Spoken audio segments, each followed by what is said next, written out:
Good morning, everyone. Welcome to the Good Morning Education Show. My name is Rotimi Eita. It's such a pleasure to be here and excited to introduce to you the show once again. We're here today. We're here yesterday, and then we're here today. We're always here Mondays to Fridays, 8 a.m. to 9 a.m.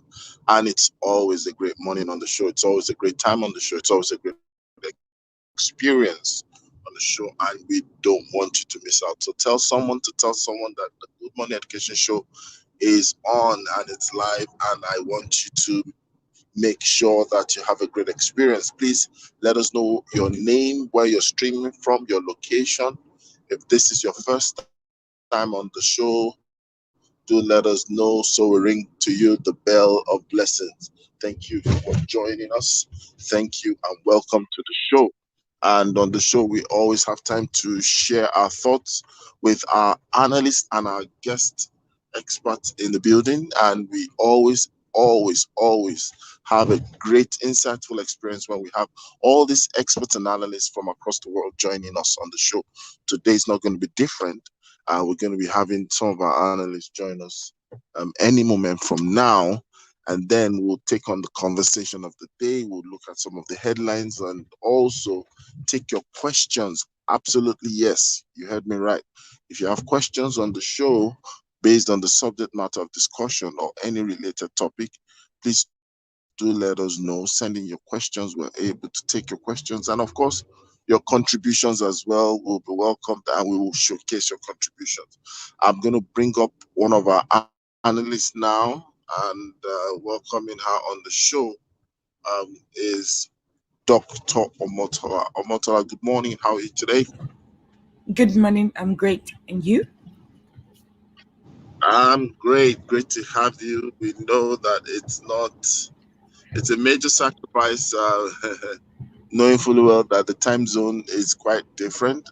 You're far away in the United States, and I'm sure it's early hours of the morning over there. So we want to Ye- appreciate your losing sleep and staying awake. Great to have you. Thank you for joining us Thank you once for again. having me. Mhm. Okay.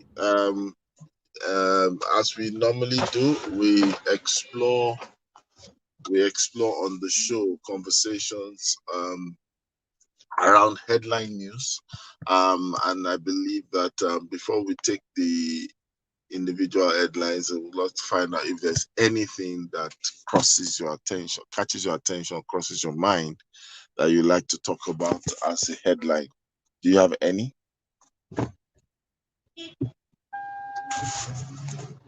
Hello? Not at the moment, not right now. Okay. So we'll just take one or two topical issues, and we'll move straight to the matter of the day. And one of the things that has been in the news in recent times is still the prevailing security concerns and security issues within the country. It seems like it's getting to a state where um, everybody's just feeling like there's this sense of sigh of hopelessness in the air. Um, do you have anything you want to say about that? Yes. I think first and foremost, I'll tell people to breathe first and know that like they should just practice good sense in terms of just taking precautions and just be more extra careful in their dealing. But just exhale and inhale and know that things will get better. I like the way you said things will get better. Um, it's because really we're still in the euphoria of of all the recent bans and the headlines. I'm sure you've heard of the Twitter ban. Yes, that was very interesting to say the least. Yes, I've heard of it. Yes, and I know that created a bit of anxiety in people as well. I've seen different conversation about it.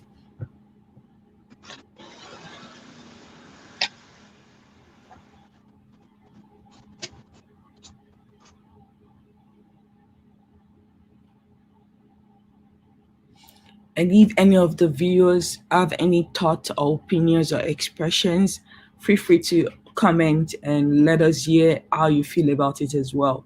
And we'd love to hear some of your views about this issue and what you think can be done to make things better as a whole as well.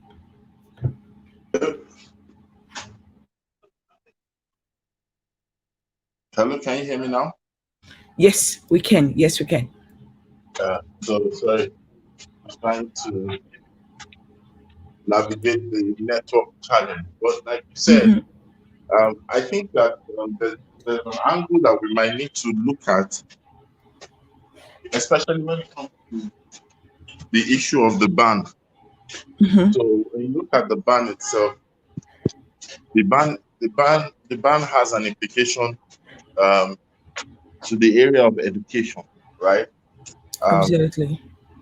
And I'm sure as someone who's a lecturer, who's in the academia, what are those internal implications that the ban on Twitter has on education?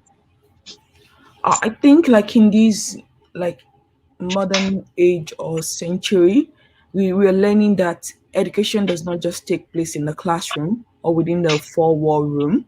So I think Twitter has been a very critical like platform to educate, to use for like even active citizenship. And so I believe that it should not be banned because it provides value and it enriches the education opportunity available to Nigerians, whether they are secondary school students or college or university student as well. Yeah, because also when we look at it from another angle, I think that there's this stuff we normally say on the show about data, access to quality and quantitative data, because the fear is that when you take decisions, you look at the far-reaching effect of these decisions, and most times you think about the numbers. Yes. So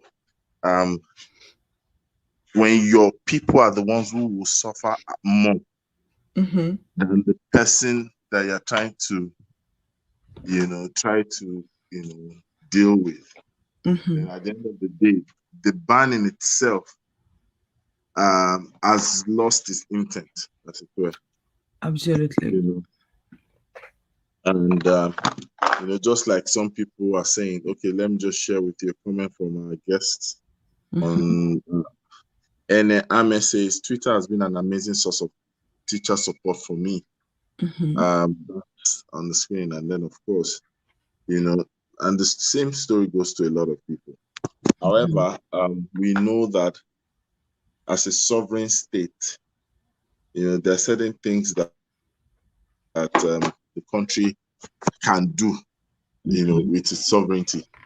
But I believe that it should be on the altar of objectivity, on the altar of equity and fairness, as it were. Absolutely.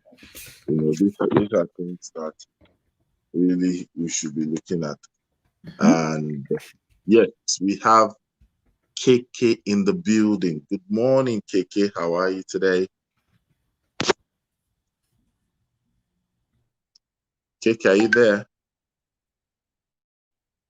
Yeah, I'm here. Apologies for the background noise. I'm in a moving car. But yes, I'm here. You're in your new car. Is that what you said? Moving car, a moving. My moving car. I was thinking.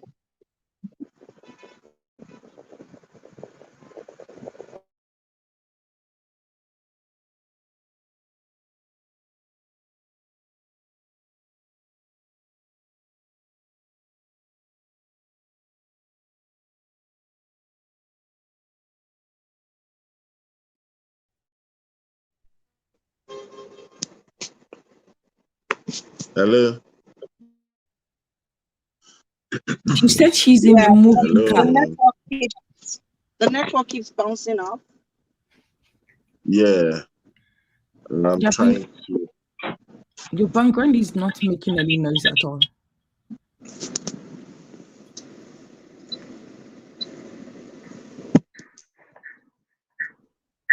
Can you all hear me now? Yes, but it's echoing.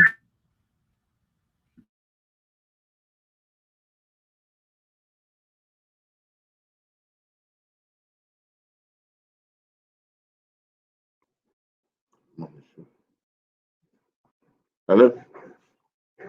Is it better now? Yes, much more. Yes, yes, yes. Okay. Fully welcome to the show, and thank you for joining. Good morning, Mr. Rotimi. Good morning, Omotola. And good morning to our tribe. It's a beautiful morning once again. Feeling your voice, are you okay? You can't hear me? Yeah, you're sounding like you're under duress. No. I'm not under duress. I'm fine.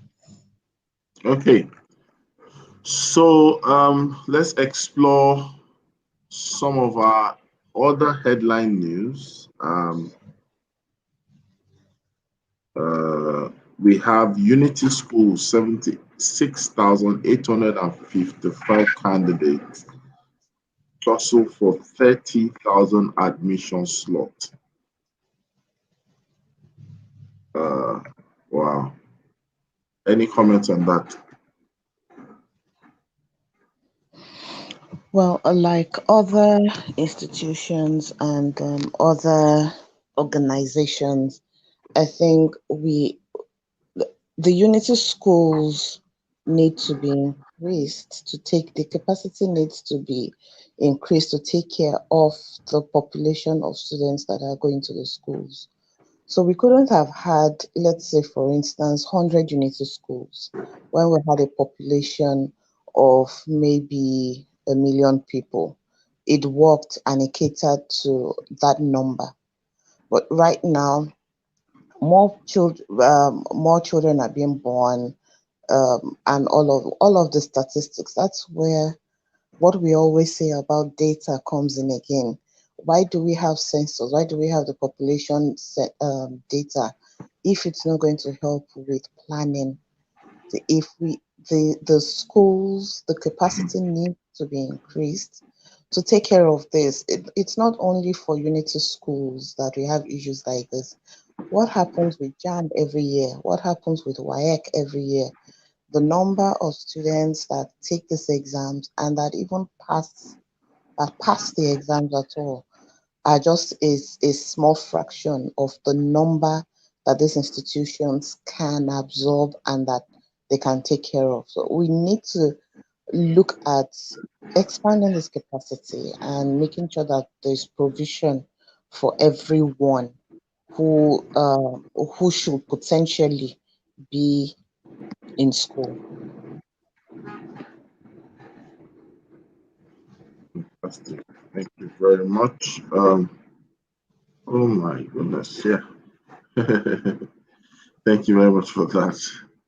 All right. So let's move straight to the second headline.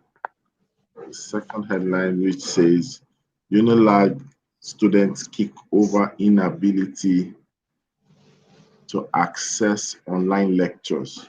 This is from Punch newspaper. I want Dr. Motola to say something about that. Yes, I still think that it's very ridiculous and it's upsetting to me that even in 2021, we still have not gotten right our whatever they call it, distant education or online education. I think the university system and even the secondary school and primary school, they are missing millions and billions in revenue of possibility. And then I think assuming they have these online things sorted out, even the issue with the Unity school should not be a problem now with the 30,000 competing for a limited space. So I am not surprised and I'm glad and I will applaud the student for actually like kicking up a storm over that. But do you think that it's actually the university's fault, given the fact that sometimes we are plagued by power and connectivity issues? Yes, it is. Like I would say that categorically that it is their fault. University should be a place of innovation, learning. Like they are supposed to be better than the government. They're supposed to think differently, think outside of the box, think as if there's no bugs. Within them, they should have the resources to collaborate within the university or even outside of the country to come up with solutions to all of these pressing problems. More solutions should be coming out, not rote memorization that they are still practicing and teaching the students to follow through. So I think there needs to be a shake up. We can't keep blaming the government because at the end of the day, we are the government. We make up the government. The students or even those that didn't go to university that makes up the government. So yes, they are at fault. They have a plot, maybe not 100% like fault, but they have a role to play in where we are right now. AP, what's your take on that? Well, we say we are ready for advancement, we say we are ready for the future. And if we can't as much as get something as online lectures right, then I don't know what future we're ready for, because we are competing with a world that has gone far. They have left this way behind. And how difficult is it to do?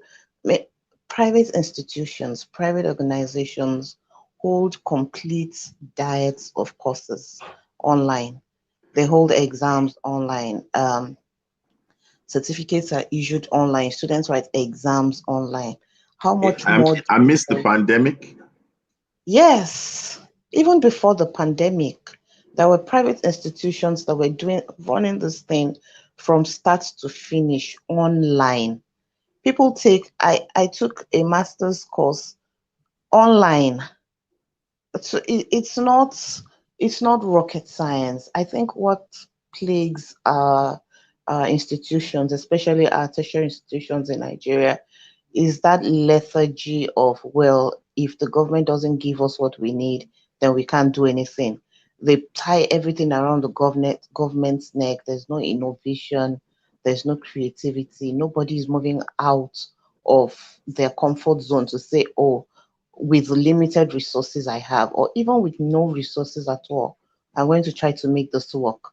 We just wait. It's like waiting to say, let everybody see that the government has failed. But it turns around, it comes back to reflect very badly on the institution. How would a university system that teaches computer science, computer engineering, whatever it is, they have a whole faculty of technology, not be able to deploy online learning? I mean, it's not something that should be heard of at all. Wow. And a comment from one of our tribe members saying that maybe we should get EdVest to speak to Unilag to help them out. They need it.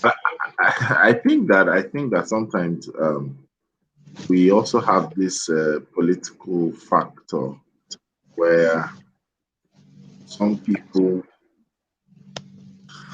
how do I put it out? Some people do not necessarily want to tilt towards certain kind of change because it will open doors to things that will reduce their level of control.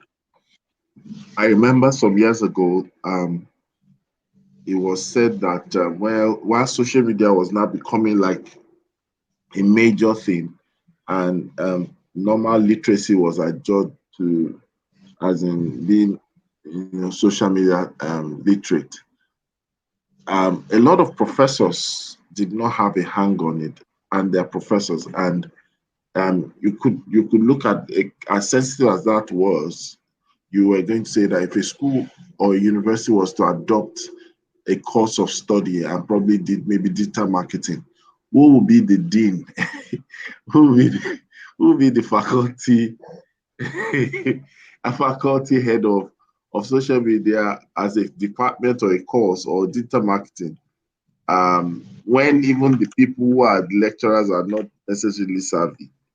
Or what do you see to what do you see to that? So for me, I think this is where, like I said, thinking outside of the box and creativity come in. I think no longer should we just believe that if you don't have a PhD, if you don't have like all of these degrees pile up, then you are not an expert in the education sector. Let's look at the online economy system of online courses. Like we have so many creators coming out of Nigeria, coming out of Africa that has different courses and they're making big money, like selling about marketing, about this thing. So I think it's time for the school system, the university system to start partnering with small businesses with our online. Like I can think of like imagine if they hire someone like Steve Harris to be their whatever of marketing or someone like in sales, like maybe Treasure Bees or the likes of them like that, who have results, who knows what they can do, who knows their onion, or maybe like even Stephanie Obi for like helping with like it's time for us to start demo like decentralizing or who can be the educator, who can teach, who can provide value Yeah, to but the students. that's the fear that they have, because then you'll find a lot of disruptors will come into the space, And and we then need it. it leaves them as endangered species because Then they need uh, to sort of like buckle up and do better because I think right now they're too comfortable. They're too comfortable. yeah. They're stuck in the past and they need a wake up. They need a shake up. So yes, some might have to be caught, but it is needed because if you say we want to progress, we are the giant of Africa. We're not the giant of Africa at all. At this point, we are not. We're just saying it in mouth, but in real value and in real asset, we are not the giant of Africa. Okay, thank you very much. All right, let's look at another headline. And we're saying good morning, Lushola Olumide. Thank you for joining. We've just moved past the UNILAC thing, and now we're onto the story that speaks about striking Akwa Ibom varsity workers. They defy no work, no pay threat. We've been having a lot of strike actions, threatened here and there and all that. Yeah, no work, no pay. That's what the government is saying. But then the varsity workers are willing to call the bluff. See, what do you have to say to that? Okay, so right, I normally against strikes, but at this point, I would say that we can't just say, oh, workers should not strike, because the truth is, some of those workers are also university student parents. They have children in high institutions, they have children in the secondary school, and they have dependents. And even if they don't have dependents, they have themselves to take care of. And in the kind of economy and the kind of situation that is prevalent in the society in our country these days, I think it's callous for any employer to hold back the pay of their staff. So if they're saying no work, no pay, already they were already working without pay. So it doesn't make any difference to them, and that's why they would defy it and say, "Well, take your job, take your pay." It's workers have been deprived of their pay for too long. I mean, all from when I was in the primary school. I schooled within the University of Ibadan, and every time there was a strike or either from workers or from students, it affected us because the main gates will be locked. I won't be able to get in. So from being a primary school student, I have been strike has been in my face. And we're still talking about the same thing now, how many years after? The government, and now I will call them employer, the employer of these people really need to do better than this. State governments, federal governments, they need to do better than this. whether the economy falls or rises, it doesn't affect the salaries of the guys up there, the governors and all of the other principal officers. So why must it be that those who are really the foot soldiers for the work are the ones that get the short end of the stick all the time? That's a food for thought. Welcome, Ugochi. Welcome to the show. Good morning. How are you? Good morning, Mr. Rotimi. Good morning, Omotala. Good morning, Fia. Good morning to all our viewers this morning. I'm very well, thank you, sir. Good morning. Ugochi will know how to eat hot food, especially akara and yam. The way she talks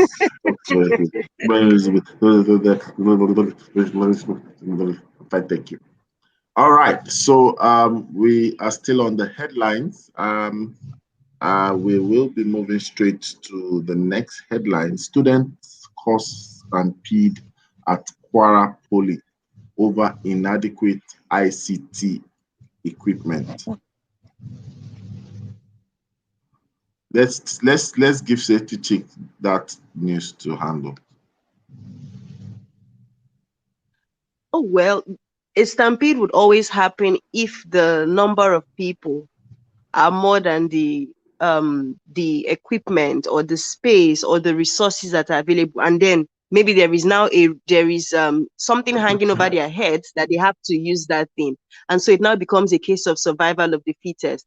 As I saw this, I was reminded of the immigration exercise that once recruitment exercise or something that happened at a stadium, and then because everybody wanted that kind of a job, they were there and the space was not enough, it became a stampede. And so that's the same thing. When resources are limited and there is a hanging goal over it, everybody now wants to hustle to ensure that they are the ones that get it and not the other. So at that moment, they're not even thinking of others. They're only thinking of their own survival. And when they're thinking of their own survival, now those who are not that strong enough are also thinking of their own survival in terms of their life. And so in a bit, see, everybody now has different objective. Those that are trying to run away for their life, and then those that are trying to get what needs to be done. And so it becomes a problem. So when people are going to be asked to use limited resources, the wise thing to do is to make it in batches so that it goes round. If it means starting the exams and all that ahead of time so that everybody does it in batches over a period and it's achieved, as opposed to everybody coming on the same day and struggling for very limited resources. Thank you so much. Thank you for that feedback. It's just what it is actually. We hope that people begin to have what we call forecast and foresightedness factored in their planning, because students will always be students. Nobody's going to see themselves as a victim of stampede, but the truth is, stampede happens even with normal lectures. I can tell you for a fact, many years ago while I was in the university, I recall there was a time that there was a cult clash in the campus, and because of fear and every other thing, so something happened. One of the lecturers just decided to change venue of the lecture hall, and so, but then he gave a rule of thumb that if he gets to the class lecture theater before every other person, the moment he enters, that he's not going to allow anyone in, and then he was going to take a test. So you needed to see the way people were rushing. People were tripping over each other and they didn't mind. People were getting bruised. Some people fell. Notes got torn. But that fear of, I must not miss that continuous assessment test or something like that. These are things that, a lot of people need to get to know, that you don't just take a decision or make a pronouncement. You must factor the response, at the end of the day, just like we normally say, emergency preparedness, as it were. All right, let's take the final headline. Exam malpractices. Lagos fines 27 schools 13.5 million naira. We'll start with Fane, go to Dr. Motola, then we'll come back to Safety Chick. Well, what I would just say here is that I don't think the fine is hefty enough. if 27 schools are cumulatively paying 13.5 million, I don't think it's hefty enough. Exam malpractices should not, yeah, we know it's something that happens globally. But when it happens globally, I don't know if the university admission scam that happened about 2 years, that blew open about 2 years ago in the US, and the celebrities, some of them that had to go to jail for using the back door, using the side door, as they called it, for their children to get into universities. Those are part of the kinds of consequences that we should be having for exam malpractices. Not say that cumulatively 27 schools are paying 13 million naira. No, I think they will just look at it and feel, oh, next year maximum we're going to pay 200,000 now, and so they still indulge in these things. We really need, if we're going to cleanse the system, then we need to do it with our full chest.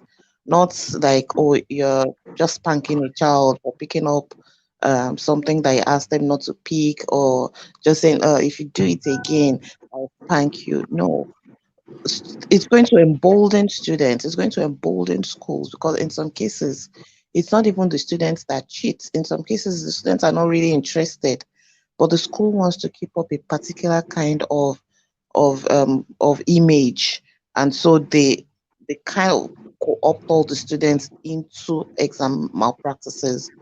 We need to be more responsive and to this issue, and the consequences need to be weightier than what we're seeing these days. Thank you very much. Dr. Motola, do you want to say something? Yes, I do, and I have maybe a bit of like different like angle. So I was reading a bit more about the article, and I think this is private secondary schools, right? That they're fining. So my question is, exam malpractice alone does not happen in private secondary schools. It happens across the board, also the public schools as well. So this is like a double standard in my own opinion. Why are you fight like, because it is the truth. Why will you be fining it when even the schools that is under the government charge, there's so much more that goes under that. So are they going to find themselves if they're in charge of those schools as well? So I'm like what you is good for the Uganda should be good for the this thing as well. That's what I believe. And so as much as I applaud their initiative, I don't think that is the solution. I think it should not just be about fine. What are they going to use the money for the fine to do as well? Are they going to put it back into the education system to make things better, to put the processes and system to train? Like so all of those questions. So I am not applauding them at all. I think that is just tiny compared to even solving the, like they're putting bandage over something that needs surgery. And so I have a mixed feeling about this headline. Okay, so let's hear from Safety Chick, and then while you were speaking, Rhoda stepped into the studio, and I'm sure Rhoda will have something to say as well. Ugochi. Okay, so I have to thank your mother for giving that update. So it was just private school that they find. That's not okay. Yes. It so happens both ways. It happens both ways. And let me not even talk too much. Actually, it happens both ways, and it should be both parties. And if it is both ways, we actually generate a lot of revenue, and that revenue can now, we're complaining that we actually do not have enough resources to sort out the problems in the education space. Now this is revenue. Let's generate it, right, and solve the issues. But now Ugochi, the thing again, how do you generate revenue from yourself? Exactly. So it means that it means that we shouldn't have those double standards. It means that we should then do what we are supposed to do, because it's not fair. It looks like we're trying to penalize one side and then leave the other side. If we really want to be fair, then we should really be fair. And I also agree with what Finny also mentioned about, if we want to do something, let's do it with our full chest. And that is it. Doing it with our full chest would mean doing it in both private and public schools.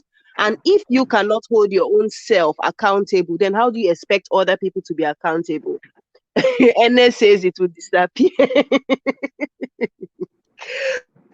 So I think that accountability, being fair on both sides, be really great, and it will help everybody to do what they're supposed to do. Really. Okay, so let's hear from Rhoda. Rhoda, good morning. Good morning, everyone. Safety Chick, Finyi, and Dr. Motola, who I'm just meeting. Rotimi, good morning. This headline, gosh, it sparks a lot of things in my head. And you know now, Rotimi. And first of which is, I don't understand the fine. I'm a bit confused about that fine. First of all, I'm even thinking, can the schools pay? So I don't even know what level of schools they are, whether they are aspirational schools, high income schools, low, medium. I don't know what sort of schools are. This is my concern every time when we get headlines and we don't get the details. So that's something that's, I don't know whether it's a journalist or whatever it is, what sort of education or what sort of like how detailed that how detailed the headlines are and what we can use them to do. So I don't understand the fine. I'm not even sure if a fine, well, maybe there's a policy that guides that when there is an exam malpractice, then there is particular fine that is given. Maybe there is that. Maybe I need to dig in a little more there. So one, I don't understand the fine. Two, I don't understand why it is fined. Three, I'm thinking, is what would be, I think all of us know that sometimes these monies are ultimately, if it is that this policy that is guiding the fining, so it could be that so where is that money what's that money going to be used to do? Is it going to be used to do due diligence and things like that? But even beneath all of that is the fact that, like everybody has said, it happens everywhere. It happens with public schools, it happens with private schools. If the headlines were kind to us, maybe they would have thought of examples that, that this is happening in private schools.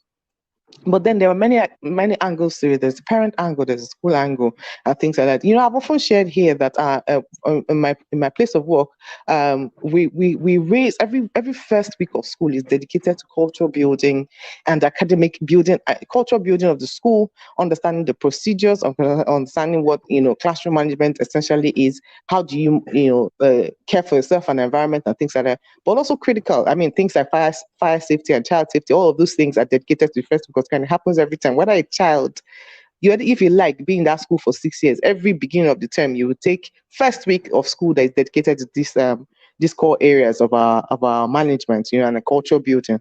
But in one that we don't take lightly at all.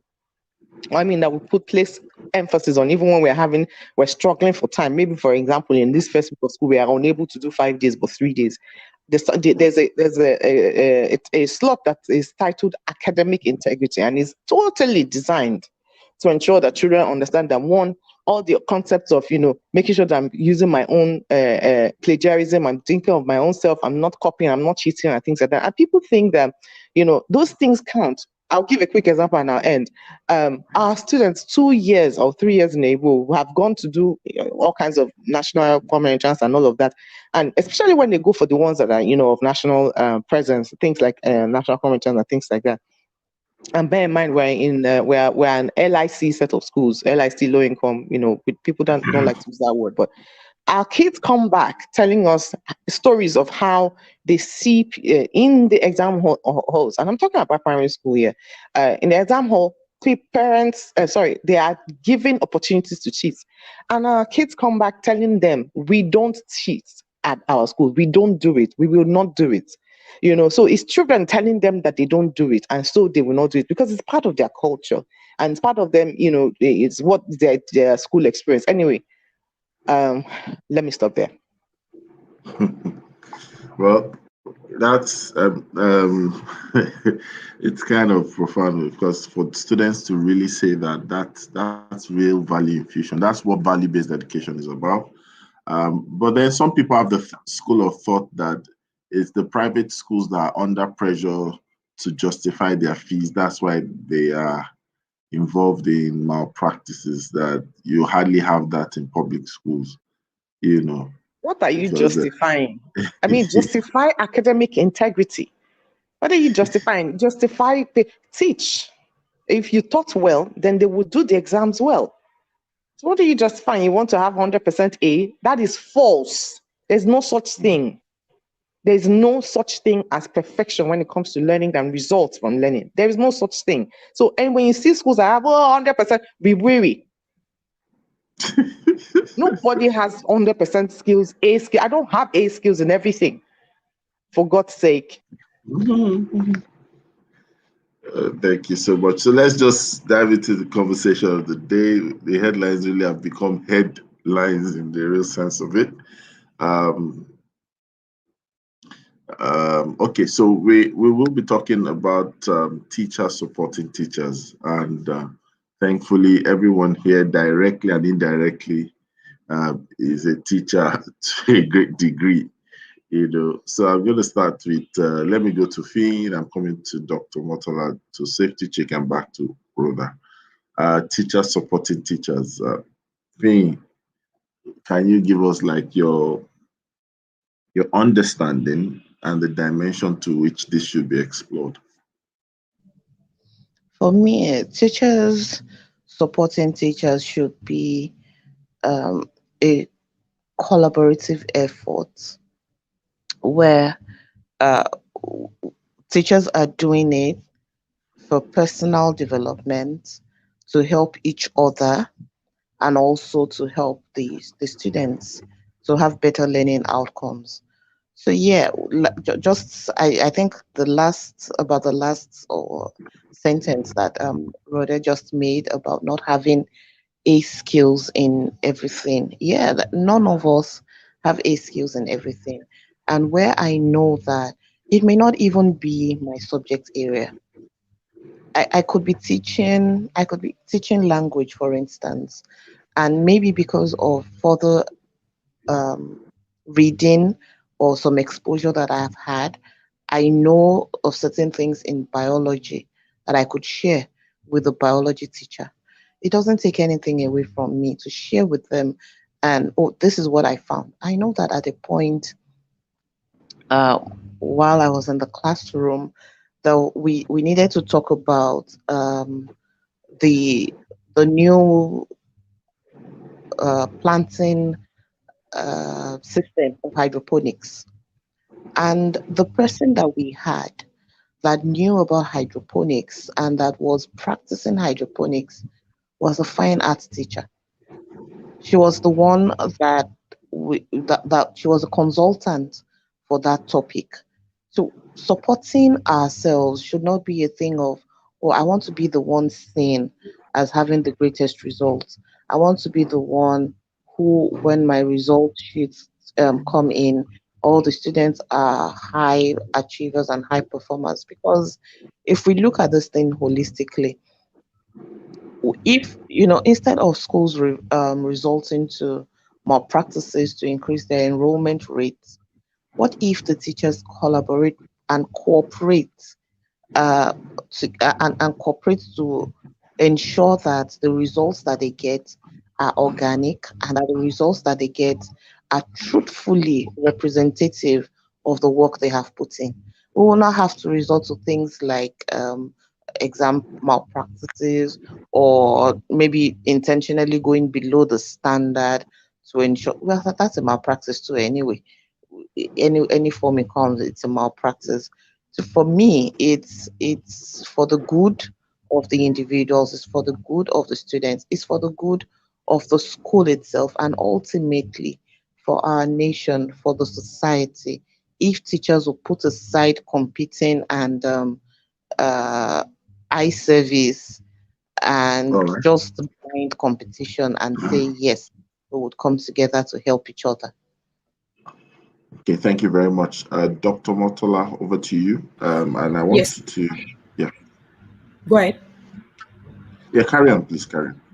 Yeah, I was going to say, like, thank you, Fee. Like, I think all you said is very important and valid. And the point I want to touch on is, like, while teachers supporting teachers is really nice concept, but the thing is, the current system, the current procedure that we have in place, it's not ideal for those teachers, especially we're looking at those in the public school sector, which is where the bulk of our teachers are really.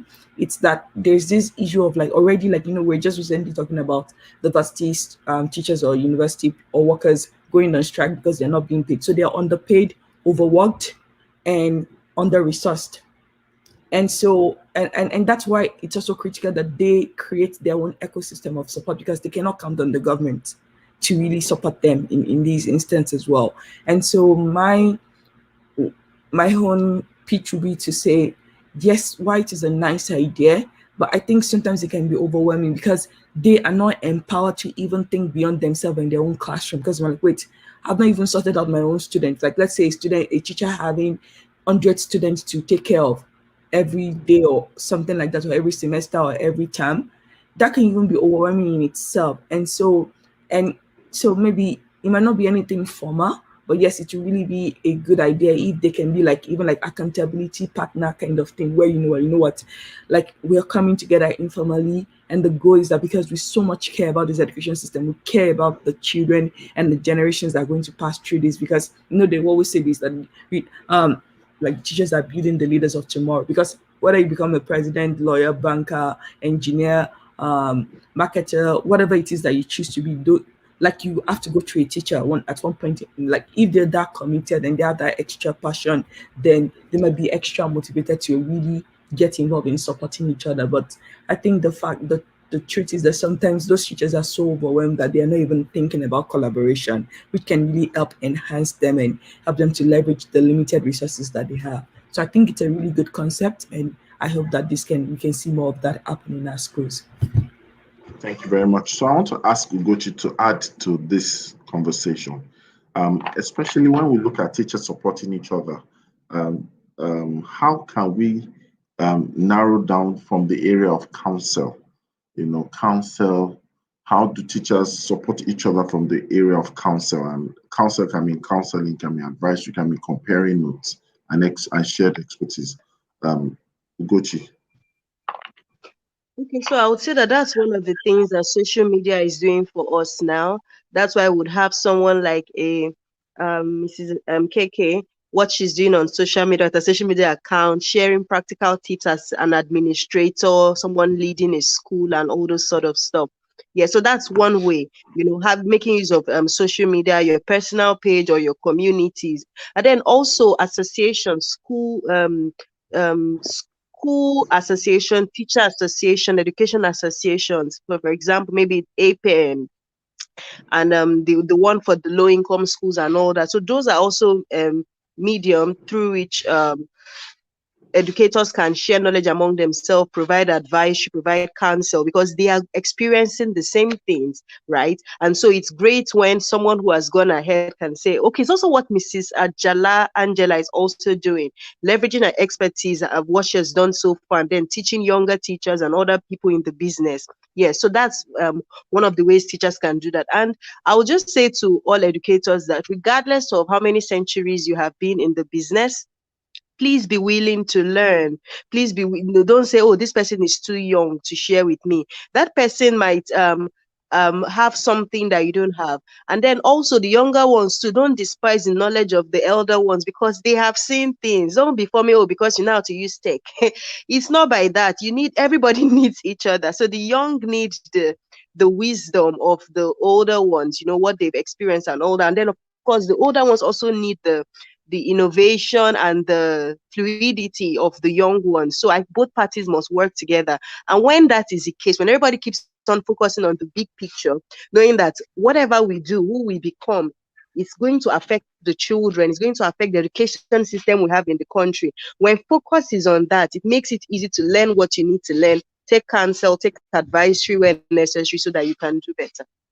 Back to you, sir. Fantastic. Thank you, Ugochi. And of course, teacher of teachers and the curricular theorist. Rhoda, I would like to hear your thoughts, especially from the angle of not just counsel to the place of consulting. How do teachers consult with and to one another? I think it's a great question. Particularly like this topic. The reason why we have, I think, most education innovation in professional development is really holding on to ongoing, what is called, I think everybody knows this, ongoing coaching and mentorship as one of the more evidence-based approach to getting teachers supported is there, and even in new research, one of the things that is being proposed in radical schools now, or radical teacher training institutes, is that part of the reason why you would get your certificate as in your journey of being a teacher, that you'll be actively placed in a school as part of your credit scores. And placed in a school is not the way we do it, where we where we have teaching practice. No, it's placed in a school where you rigorously be assessed through the eyes of another teacher. Even though that assessment is it comes from a collaborative approach, e.g., you are placed in a classroom where you have a mentor teacher. And now this is the process of you before you become a teacher. I'm talking about the journey of teacher education. That's just before you become a teacher itself. And so some of the radical thinking there is, or currently even being researched as part of a longitudinal study, is that you'll be there and there's a mentor teacher, and then you replace that teacher and there's a period of your time when you're going to be doing yours. You're being graded. That's just part of the system that grades you and all of that. There's a lot there.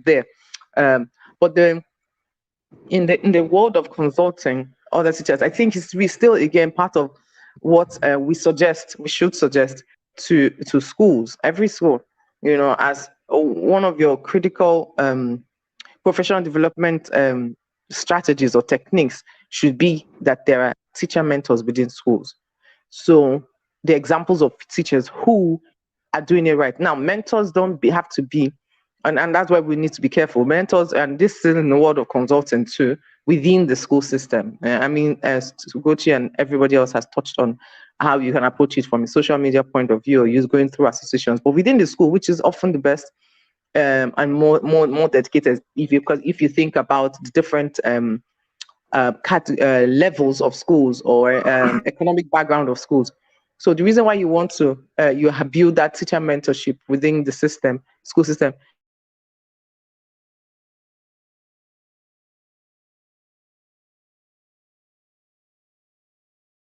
is you're working within yourself. Also because you are, I don't know if you can hear me. Can you hear me? Because I'm using my phone and my phone is ringing. Can you hear me? Yes, we can. We can. Please carry on. We can hear you, Rhoda. Can anyone hear me? Yes, we can. Yes, we can.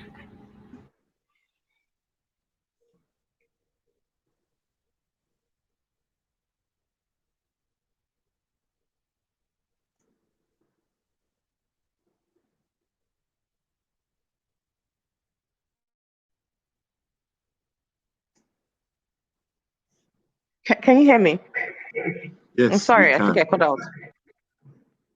Yes, Oh, we can okay. hear you. I'm sorry. So I'll be quick.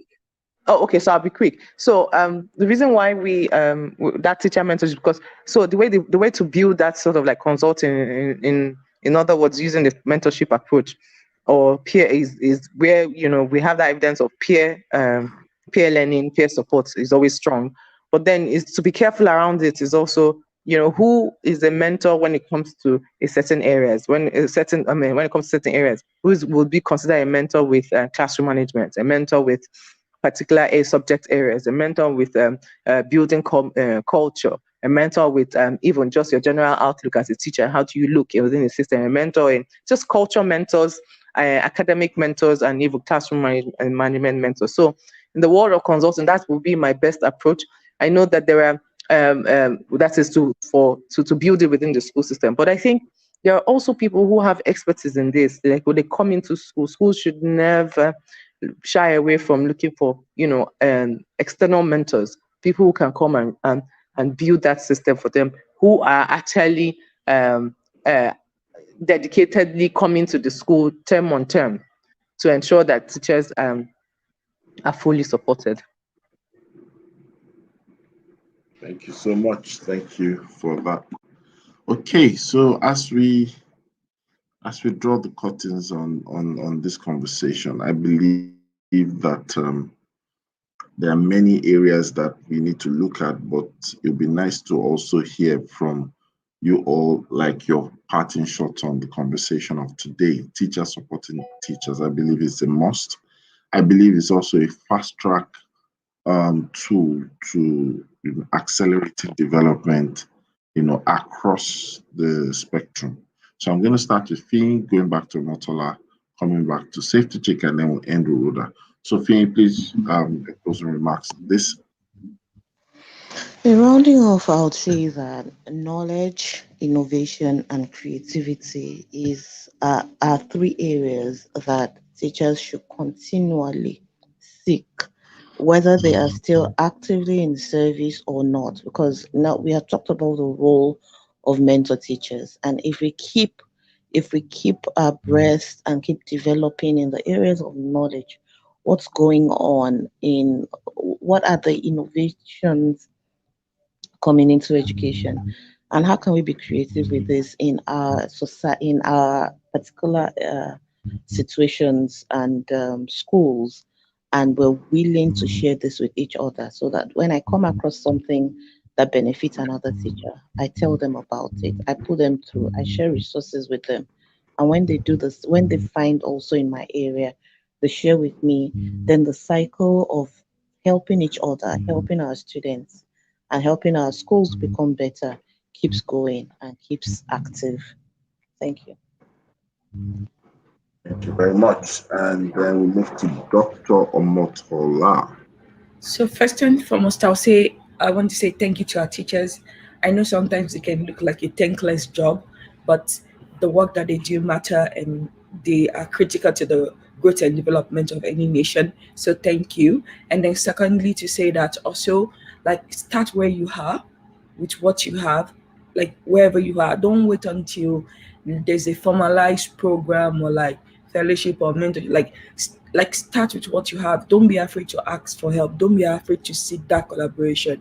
If you see other teachers who are doing something that is effective and working, and you think you can apply that to your own specific niche or specialty, don't be afraid to ask. Asking for help does not mean that you're weak, does not mean that you're not good enough. It's just saying that you're open to collaboration and open to finding better ways of doing things to help the students really achieve the good success that you are striving for as well. So that would be my thought. Okay, thank you for that. Ugochi. Okay, so I'll just reiterate what I had mentioned earlier, which is the fact that um, don't despise anybody's contribution, whether old or young.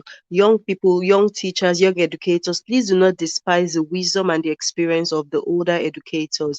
The older educators, please work with the young ones. Don't despise their youth and their and their energy. Yes, don't despise it. Instead, work with it to for the benefit of the system as a whole. Thank you. Okay. Rhoda.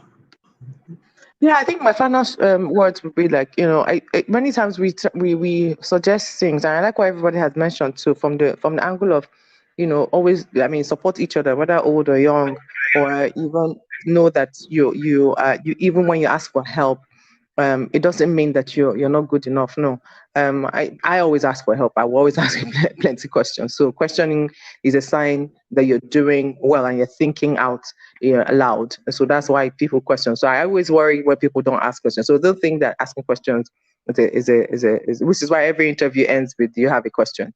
Because it's also part of the interview question. Yeah.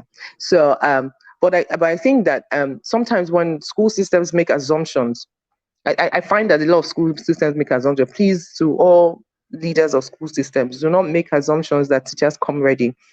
No one really comes ready. There's always new things to come. There's innovation and stuff like that. And so it's always good for a system to create opportunities for people to thrive.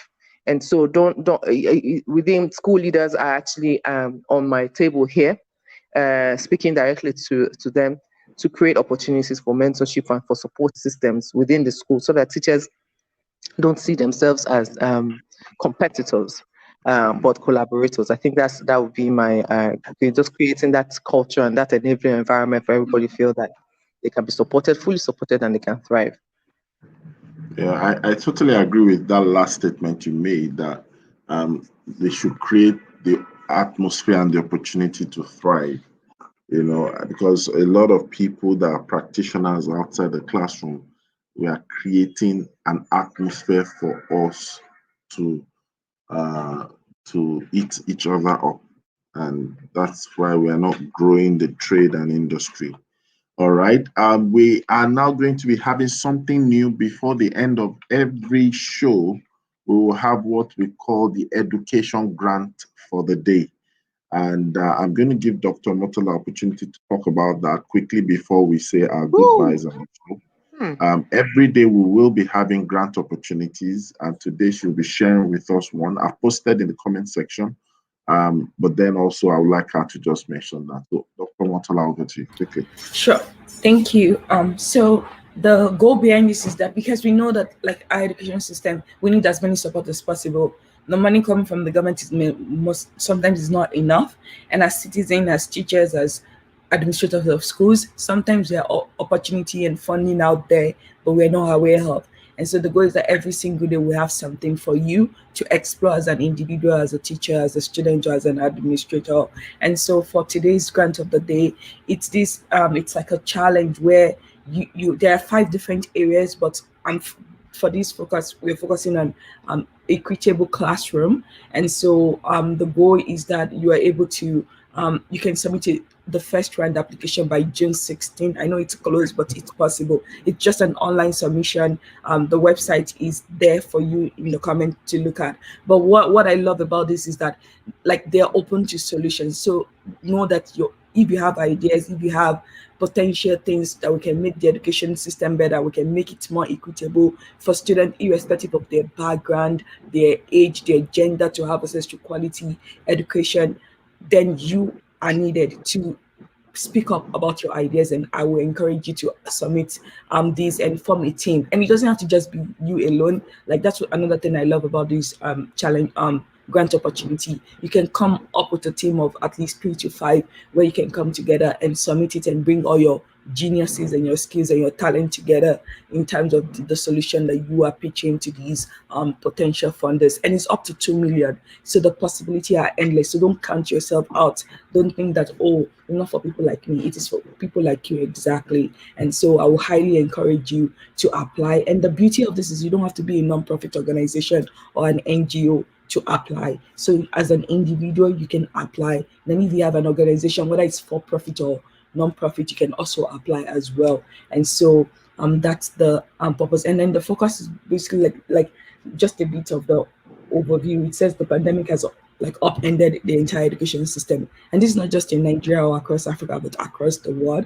And so there are more than 1.5 billion primary and secondary school learners that has been disrupted. So we need a new system because the system that we had before has been totally broken. And now you have the opportunity to have a say in crafting and creating the new kind of educational system that we want, that will be effective and helpful for the future that we're looking forward to. And so I will highly encourage that you should definitely submit it. And the deadline is in like about 8 days for the first round. But I'll say put yourself in it, like bet on yourself, bet on your ideas and go for it. And yeah. All right, so there you have it on the show. You could go on the replay to get the link, and then we've posted it on Facebook and on the YouTube channel. The website is there streaming right, and I'm showing on the screen. People should take advantage. $2 million is not going to come from any local government. It's not going to come from any government to any individual. Take advantage of it. And let's see how this is how teachers support teachers. We don't just say things, we practice what we preach. And based on that, I believe that we will be able to call it a day today. And we will be back tomorrow, God willing, and to have another exciting time on your favorite education show. It's going to be fantastic. And yeah, someone says some collaborative game, teachers collaborating with teachers to win gold. Yes, absolutely. So please, Olasunda Adebayo, spread the word Shola Olumide spread the word. Of course, we will spread the word. And of course, everyone apply. And when you get the grant, remember to pay your tithe. All right. Ugochi, I don't say anything. Anyways, so at this I point in laughed, time, but I realized I was muted. So you did. Ayo laughter can punish somebody. All right. So we normally end our show by saying it's a great morning on the Good Morning Education Show. I've not heard Dr. Omotola say it. So I'm going to give Omotola the opportunity to say it first, and then we all chorus it together. So Omotola, after the count of 2, you're going to say, it's a great day. It's always a great morning on the Good Morning Education Show. So after the count of 2, 1, 2, go, Omotola. It's always a great day on the Good Morning Education Show. So, and everybody says it's always a great morning. Always a good morning on the Good Morning Education Show. Education Show. All right, bye. Thank you. Bye.